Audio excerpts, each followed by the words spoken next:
제7장 1절에서 6절 말씀을 보겠습니다.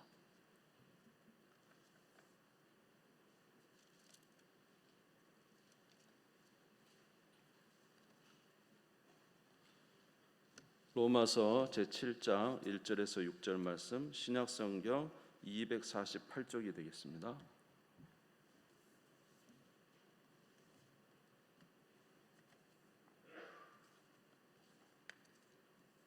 로마서 제7장 1절에서 6절 말씀, 신약성경 248쪽이 되겠습니다. 찾으신 줄 알고 봉독하겠습니다.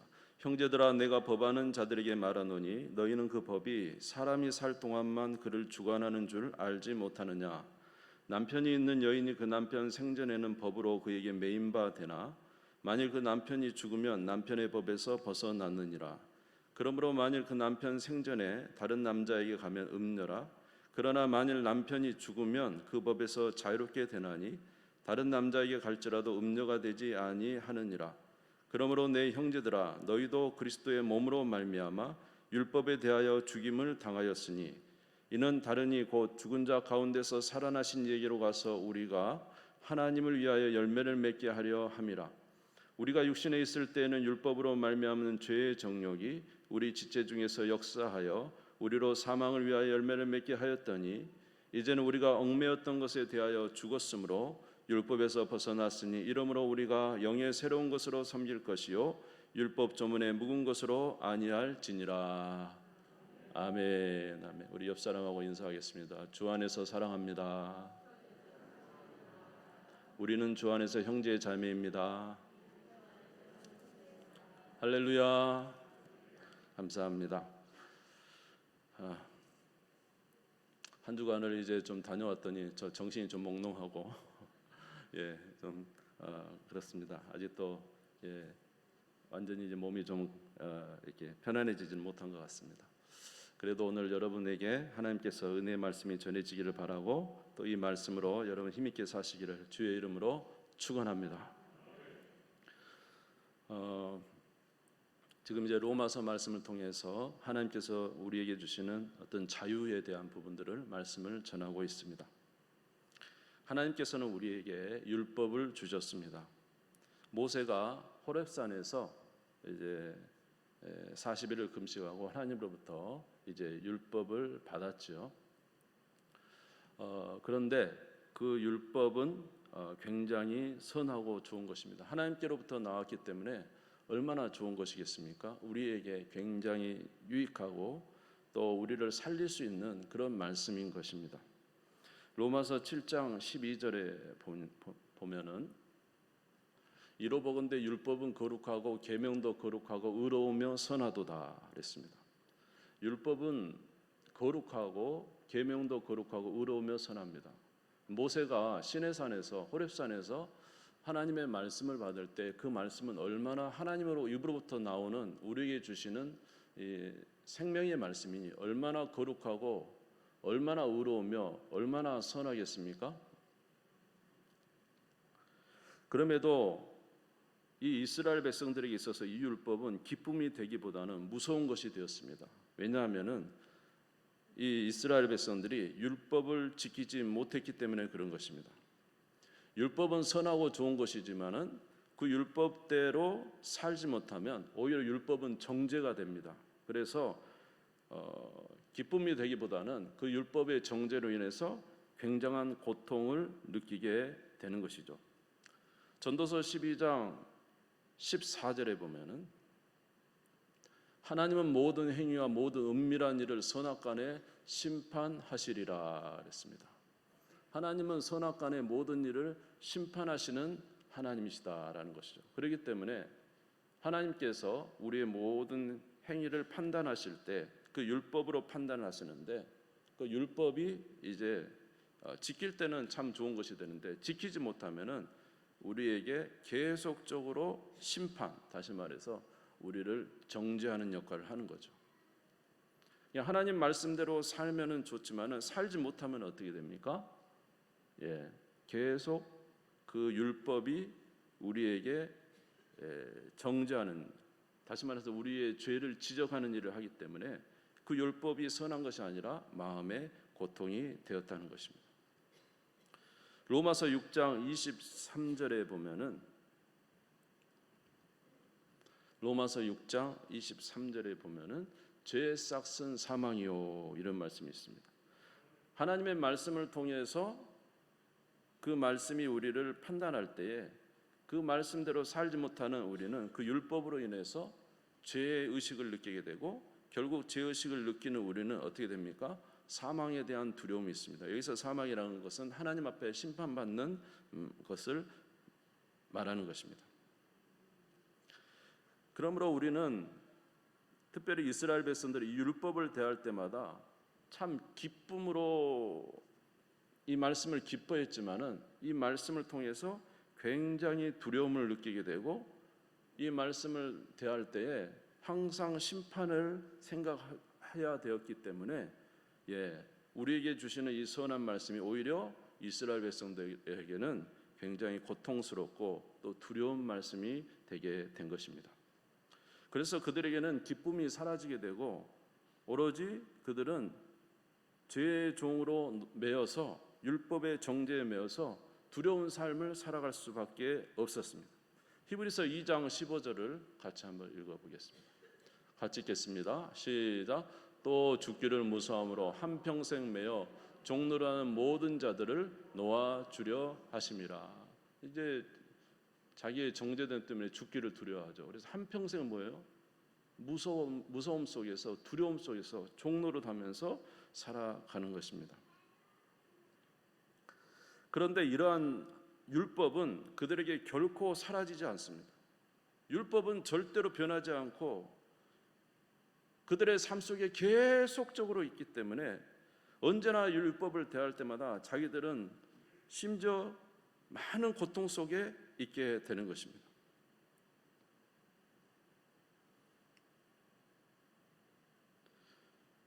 그래서 율법을 대하는 자가 계속적으로 마음의 고통을 당하기 때문에 이제 어떻게 보면은 참으로 어려운 상황에 이르게 되죠. 그래서 이제 뭐 바리새인이나 사두개인이나 다들 뭡니까? 그들이 하는 일은 이제 정죄의 일을 좀 많이 하죠. 자기가 좀 더 의로움을 나타내려고 하는 일을 많이 하게 되는 것입니다. 율법은 날마다 우리를 정죄하는 일을 하고 자기가 율법을 모른다고 할지라도 심지어 하나님의 율법을 모르는 사람도 그 양심이 자기에게 율법이 되어서 율법의 가책을 느끼게 돼요. 양심의 가책을 느낀다는 거죠. 그러니까 두려움에 살게 되는 것입니다. 하나님의 말씀은 일평생 사라지지 않습니다.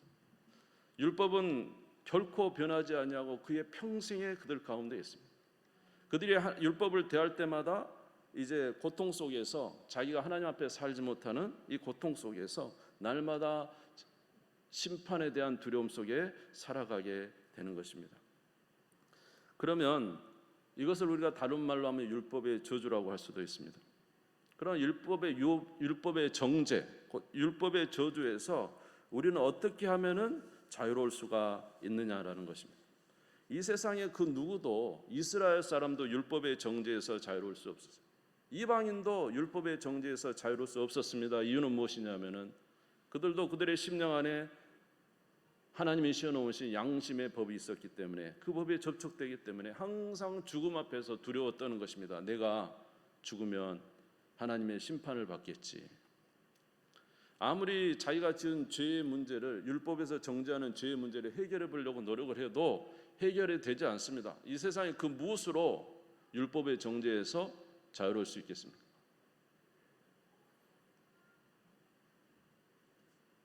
아무도 하나님의 말씀이 이렇다 하는데 그거에서 거절하고 그렇지 않다고 스스로 아무리 위안을 삼고 아무리 하려고 해도 하나님 앞에 서서는 하나님은 반드시 그 책을 놓고 심판을 하십니다. 우리의 심판은 뭘로 된다고요? 하나님의 말씀대로 심판하십니다. 아멘. 우리가 아무리 아니다 그래도 하나님 앞에서는 어쩔 수 없잖아요. 하나님이 법으로 딱 세워놓은 거랍니다. 그러니까 이 율법에 따라서 이 율법에서 자유로워져야 우리가 진짜 기쁨으로 살 수가 있는데 이 율법은 결코 사라지지 않는다는 거예요. 우리의 일평생 우리 가운데 있다는 거예요. 아무도 하나님 법에서 자유로울 수는 없습니다. 그러면 우리는 어떻게 하면은 이 율법의 저주, 어쩌면 율법의 정죄에서 우리는 자유로울 수 있을까라는 것입니다. 그것은 바로 예수 그리스도를 통하여만 가능합니다. 할렐루야.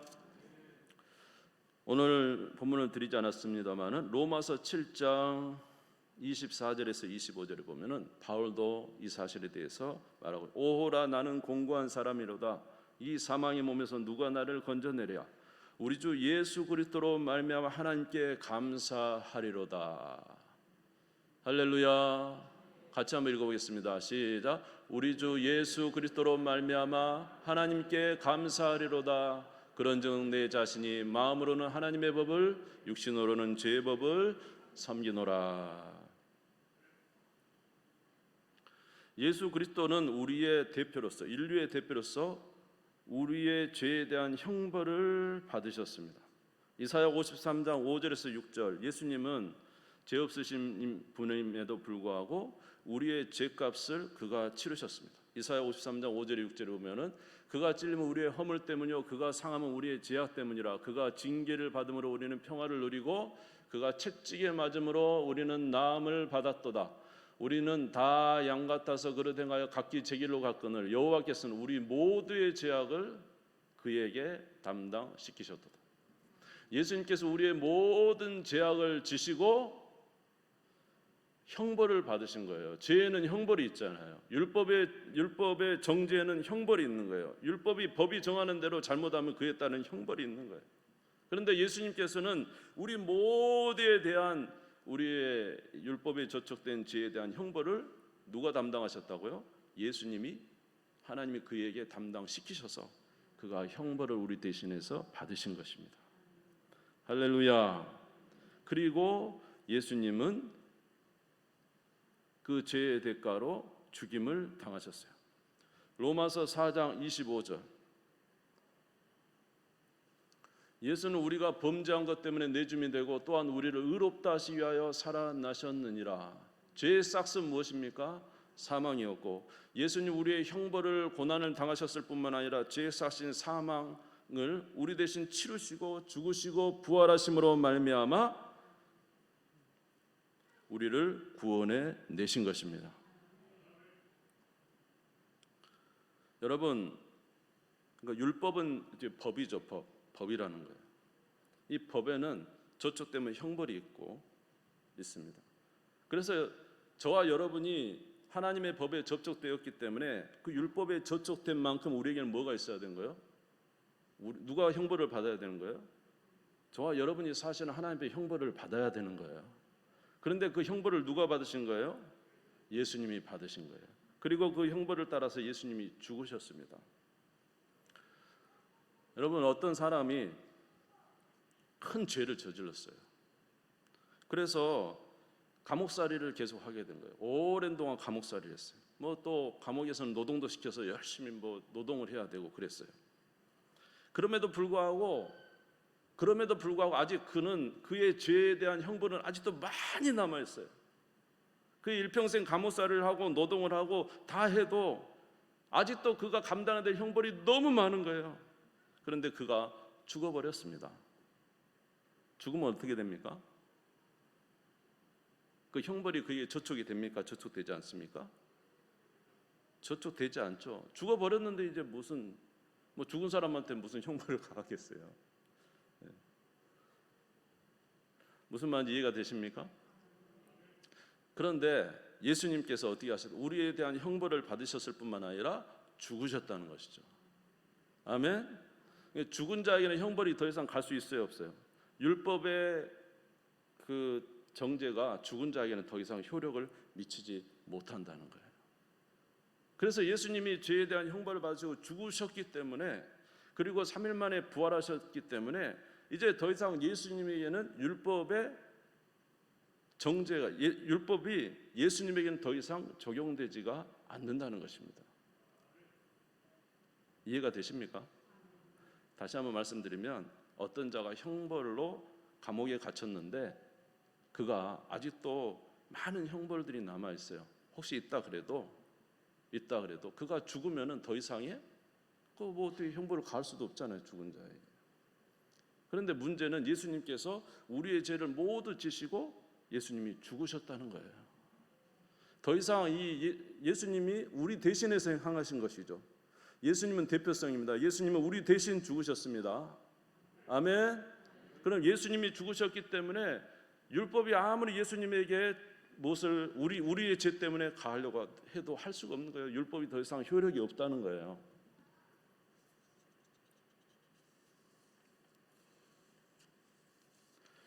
자, 이런 의미에서 생각한다면은 예수님께서 우리의 죄를 위해서 죽으시고 부활하신 이 사실을 우리가 믿을 때, 우리가 누구를 믿을 때? 예수님을 믿을 때 우리도 예수님과 함께 십자가에서 죽은 것입니다. 우리가 그동안에 계속 말씀을 보았지 않습니까? 로마서 6장 3절에 보면은 같이 한번 읽겠습니다. 시작. 무릇 그리스도 예수와 합하여 세례를 받은 우리는 그의 죽으심과 합하여 세례받은 줄을 알지 못하느냐? 그러니까 예수님을 믿을 때 예수 그리스도께서 십자가의 죽으심으로 더 이상의 율법의 조촉을 받지 않은 것처럼 저와 여러분이 예수님을 믿을 때 누구와 함께 죽었다는 거예요? 예수 그리스도와 함께 세례를 받음으로 그의 죽으심과 합하여 우리도 죽었다는 것입니다. 아멘. 이렇게 생각할 때 율법은 우리에게 조촉이 됩니까? 조촉되지 않습니까? 더 이상 조촉될 수가 없습니다. 율법이 효력을 죽은 자에게 발휘할 수 없어요. 고린도후서 5장 14절에 보니까 같이 읽겠습니다. 시작. 그리스도의 사랑이 우리를 강권하시는도다. 우리가 생각하건대 한 사람이 모든 사람을 대신하여 죽었은즉 모든 사람이 죽은 것이라. 여러분 예수님을 믿는다고 고백할 때 우리 옛사람은 예수님과 함께 죽은 것을 믿습니까? 그래서 더 이상 율법은 우리를 조촉할 수가 없습니다. 왜냐하면 우리는 죄에 대해서 이미 죽었기 때문에 죽은 자에게 더 이상 무슨 율법이 효력을 발휘할 수가 있습니까? 우리는 그리스도 안에 새롭게 산 자임을 믿으시기를 주의 이름으로 축원합니다. 그래서 우리는 주님 안에서 자유자가 됐다는 것입니다. 할렐루야. 로마서 7장 4절도 한번 보겠습니다. 로마서 7장 4절 같이 읽겠습니다. 시작. 그러므로 내 형제들아 너희도 그리스도의 몸으로 말미암아 율법에 대하여 죽임을 당하였으니 이는 다른 이 곧 죽은 자 가운데서 살아나신 이에게 가서 우리가 하나님을 위하여 열매를 맺게 하려 함이라. 율법의 저주에서 더 이상 율법의 저주가 우리를 어떻게 할 수 없다는 겁니다. 예수님이 우리의 죄를 위해서 죽으셨기 때문에 우리가 함께 죽은 것입니다. 죄인된 우리는 함께 예수님과 함께 죽은 것입니다. 그렇기 때문에 율법이 아무리 우리를 저촉하려고 해도 할 수가 없다는 거예요. 우리는 그리스도 안에 새로운 사람이 되었기 때문에. 아멘. 우리가 율법에 대해서 죽임을 당하였으니 이는 다른 이 곧 죽은 자 가운데 살아나신 이에게 가서 우리가 하나님을 위하여 열매를 맺게 하려 함이라. 이거에 대한 구체적인 예를 성경에서 제시하고 있죠. 한 여인이 있었어요. 자기에게 이제 결혼을 했어요. 남편이 있었어요. 이 남편이 아마 굉장히 안 좋은, 아주 폭력적이고 아주 괴롭히고 아주 힘들게 하는 남편이었어요. 그런데 이 남편에 의해서 어떻게 벗어날 수가 있습니까? 이 남편이 살아있는 이상은 이 남편에게 벗어날 수가 없습니다. 이 남편은 날마다 와서 우리를 때리고 고통스럽게 하고 인생을 정말로 비참하게 했다. 그런데 어느 날 이 남편이 죽은 거예요. 남편이 죽기 전에 도망을 가가지고 다른 남자와 결혼해서 산다면 이건 간부라. 이제 이거는 잘못된 것이죠. 그러나 남편이 죽은 이후에는 이 여인이 누구에게 가서 다시 재혼을 하든지 죄가 되지 않아요. 무슨 말인지 이해가 되십니까? 로마서 7장 1절에서 3절이 그 내용인 것입니다. 로마 7장 1절에서 3절 같이 읽겠습니다. 시작. 형제들아 내가 범하는 자들에게 말하노니 너희는 그 법이 사람이 살 동안만 그를 주관하는 줄 알지 못하느냐? 남편 있는 여인이 그 남편 생전에는 법으로 그에게 매인 바 되나 만일 그 남편이 죽으면 남편의 법에서 벗어나느니라. 그러므로 만일 그 남편 생전에 다른 남자에게 가면 음녀라. 그러나 만일 남편이 죽으면 그 법에서 자유롭게 되나니 다른 남자에게 갈지라도 음녀가 되지 아니하느니라. 아멘. 이 남편과 결혼해서 살았는데 그 남편이 있는 동안에는 그 남편이 예속이 됐단 말이에요. 그런데 남편이 죽어버리면 이제는 자유라는 거예요. 여러분, 율법이 우리 가운데 어마어마하게 역사했지만은 우리가 율법 가운데 죄인된 우리가 예수 그리스도와 함께 죽어버렸단 말이에요. 그리스도 안에 새로운 사람이 되었단 말이에요. 그러면 이제 죽어버린 우리에게 율법이 어떻게 우리를 얽어맬 수가 있느냐? 우리는 그리스도 안에 자유자라는 거예요. 더 이상의 율법이 우리를 어떻게 할 수 없다는 것입니다. 그래서 로마서 6장 14절에 보니까 죄가 너희를 주장하지 못하리니 이는 너희가 법 아래 있지 아니하고 은혜 아래에 있습니다. 저와 여러분은 은혜 아래 있는 것을 믿으시기를 주님의 이름으로 축원합니다. 그래서 율법의 정죄에서 우리는 자유함을 받았어요. 그래서 로마서 8장 1절에서 2절 말씀이 강력하게 우리에게 외치고 있지 않습니까? 같이 읽겠습니다. 시작. 그러므로 이제 그리스도 예수 안에 있는 자에게는 결코 정죄함이 없나니. 정죄할 수가 없죠. 율법이 폐하져 버렸는데. 같이 읽겠습니다. 시작. 이는 그리스도 예수 안에 있는 생명의 성령의 법이 죄와 사망의 법에서 너를 해방하였습니다. 할렐루야.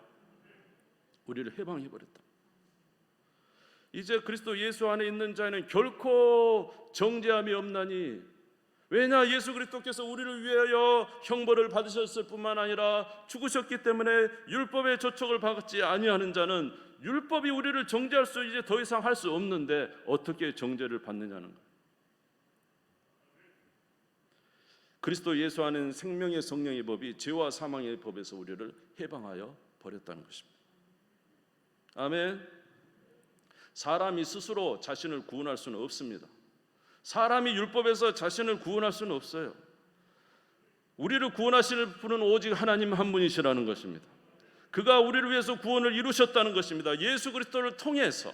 로마서 8장 3절에서 4절을 보시면 로마서 8장 3절에서 4절 같이 읽겠습니다. 시작. 율법이 육신으로 말미암아 연약하여 할 수 없는 그것을 하나님은 하시나니 곧 죄로 말미암아 자기 아들을 죄 있는 육신의 모양으로 보내어 육신의 죄를 정하사 육신을 따르지 않고 그 영을 따라 행하는 우리에게 율법의 요구가 이루어지게 하려 하심이라. 할렐루야. 하나님이 그 아들을 보내서 십자가에 죽으시고 부활하게 하심으로 말미암아 율법의 저주에서 우리를 속량하시고 그리스도 안에 새로운 하나님의 피조물로 만드심으로 말미암아 우리는 이제 더 이상 정죄가 없고 그리스도 안에서 자유로운 하나님의 백성이 된 것을 우리에게 말씀하고 있습니다. 그러므로 이제 우리가 살아가야 될 때는 더 이상의 옛사람의 습관처럼 살지 말고 새로운 하나님의 자녀의 삶을 살아가라는 것입니다. 로마서 7장 6절에 보면은 이제는 우리가 얽매였던 것에 대하여 죽었으므로 율법에서 벗어났으니 이러므로 우리가 영의 새로운 것으로 섬길 것이요 율법 전문에 묵은 것으로 아니할지니라. 우리가 율법에 대해 얽매였던 것에 대해서 죽어서 율법에서 벗어났으니 이제는 영의 새로운 것으로 섬기라는 것입니다. 예전에는 우리의 구원을 위해서 어쩔 수 없이 막 열심히 선한 일을 행해야지만 말씀을 막 지키면서 해야지만 우리가 구원을 얻는 줄 알았어요. 그러나 이제는 영의 새로운 것으로 섬겨야 됩니다. 예수 그리스도를 믿음으로 구원에 이른 주님의 백성들은 이제 하나님을 기쁨으로 섬기는 자가 되어야 돼요. 그 말씀을 지키는 것이 기쁨이 되어야 되는 거예요. 하나님 나라 백성의 마땅한 삶을 살아가는 것이 우리에게 영의 새로운 것이기 때문에 이제는 종의 습관이 아니고 자녀의 자유로움 속에서 이 일을 하라는 것입니다. 로마서 8장 15절에 17절 같이 읽겠습니다. 시작. 너희는 다시 무서워하는 종의 영을 받지 아니하고 양자의 영을 받았으므로 우리가 아빠 아버지라고 부르짖느니라. 성령이 친히 우리 영과 더불어 우리가 하나님의 자녀인 것을 증언하시나니 자녀면 또한 상속자 곧 하나님의 상속자요 그리스도와 함께한 상속자니 우리가 그와 함께 영광을 받기 위하여 고난도 함께 받아야 할 것이니라. 더 이상 종의 영을 받지 않냐고 무슨 영을 받았다고요? 양자의 영을 받았다. 하나님의 자녀. 종은 뭐예요?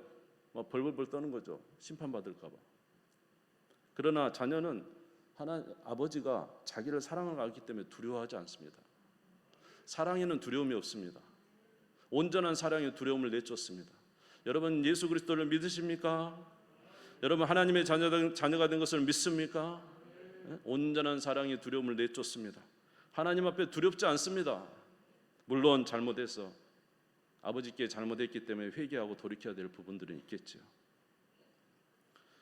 전에는 우리가 종으로서 말씀을 막 행해야 된다고 생각했습니다. 그러나 이제는 모든 말씀은 사랑으로 행하라 이렇게 말씀하셨어요.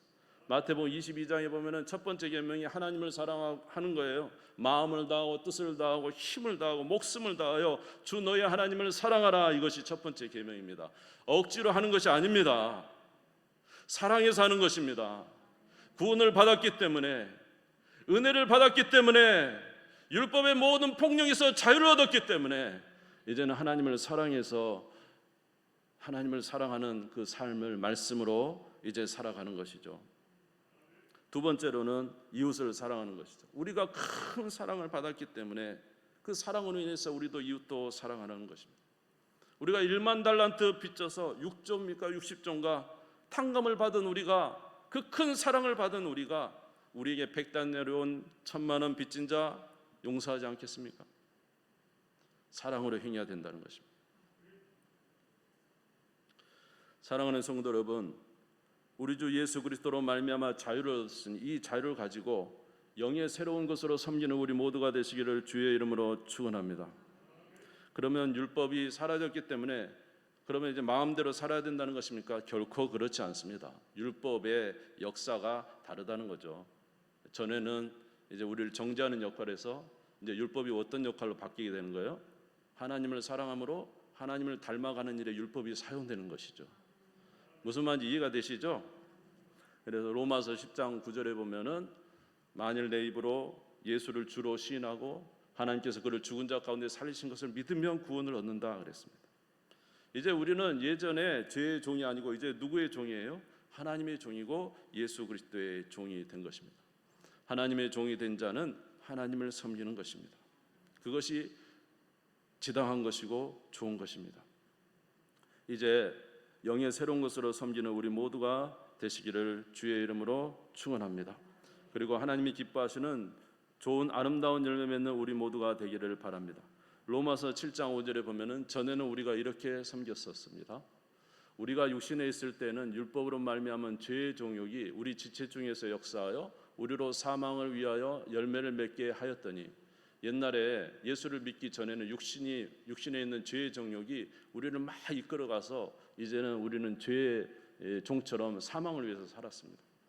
그러나 예수 그리스도와 함께 죽고 예수 그리스도와 함께 산 우리는 그리스도 안에 새로운 주님의 자녀가 되었기 때문에 모든 정죄에서 사라지고 우리는 그리스도 안에 살았기 때문에 이제는 어떻게 살아야 됩니까? 옛날처럼 그렇게 죄의 종욕에 살지 말고 이제 우리가 예수 그리스도와 함께 죽고 산 것처럼 모든 이런 악한 것에서도 우리가 끊어졌다는 사실을 믿으시기를 바랍니다. 그래서 그 끊어져 버린 그 사실, 그 믿음 속에서 주님이 기뻐하시는 선한 일들을 행하며 살아가야 되는 거예요. 로마서 7장 4절을 다시 한번 보겠습니다. 로마서 7장 4절 같이 읽겠습니다. 시작. 그러므로 내 형제들아 너희도 그리스도의 몸으로 말미암아 율법에 대하여 죽임을 당하였으니 다른 이 곧 죽은 자 가운데서 살아나신 이에게 가서 우리가 하나님을 위하여 열매를 맺게 하려 함이라. 아멘. 이제는 누구와 연합이 됐어요? 예수 그리스도와 연합이 되고. 누가 우리의 주인이 됐어요? 예수님이 우리의 주인이 되고. 누가 우리의 목자가 됐어요? 이제는 예수 그리스도께서 우리 인생의 목자가 되시고. 누가 우리의 남편이 됐습니까? 예수 그리스도와 다시 부활한 우리는 예수님이 우리의 남편이 되고 우리는 그의 아내가 된 것입니다. 그렇기 때문에 예수님께서 원하시는 기뻐하시는 삶을 살아가는 것이 마땅하다는 것입니다. 더 이상 율법의 저주에서 종노릇 하지 말고 이제는 예수 그리스도로 말미암아 이 저주에서 자유롭게 된 우리는 주님이 기뻐하시는 삶을 살아가는 것이 마땅하다는 것입니다. 그래서 이제는 무엇을 따라 살아야 됩니까? 하나님의 말씀을 따라 선한 열매를 맺는 우리 모두가 되시기를 주의 이름으로 축원합니다. 또 이렇게 되는 것이 마땅한 사실을 믿으시기를 주님의 이름으로 축원합니다. 말씀을 맺겠습니다. 사랑하는 성도 여러분, 과거에 우리는 말씀을 대할 때 정죄 속에서 두려워했습니다. 그러나 예수 그리스도를 믿은 우리는 이제 정죄에서 자유한 자가 되었고 그리스도 안에 새로운 하나님의 자녀가 된 것을 믿으시기를 바랍니다. 우리는 죄의 영으로 죄의 종으로 사는 것이 아닙니다. 우리는 새로운 하나님의 자녀로 하나님의 아들로 살아가는 것입니다. 전에는 우리가 죄에 매여서 악한 것을 행하며 죄가 원하는 대로 악을 행하며 살았지만은 이제 예수 그리스도로 말미암아 다시 부활한 우리는 죄에서 끊어진 바 되었고 의로운 하나님의 자녀가 되었으니 하나님이 기뻐하시는 선한 삶을 살아가는 것이 마땅하고 또 그렇게 사는 것이 옳고 바르고 또 그렇게 살아가야 하는 것입니다. 모든 악함을 제해버리고 그리스도 안에서 하나님이 기뻐하시는 귀한 삶을 살아가는 우리 모두가 되시기를 주의 이름으로 축원합니다. 우리 주님 세운 부르짖고 다 같이 기도하겠습니다.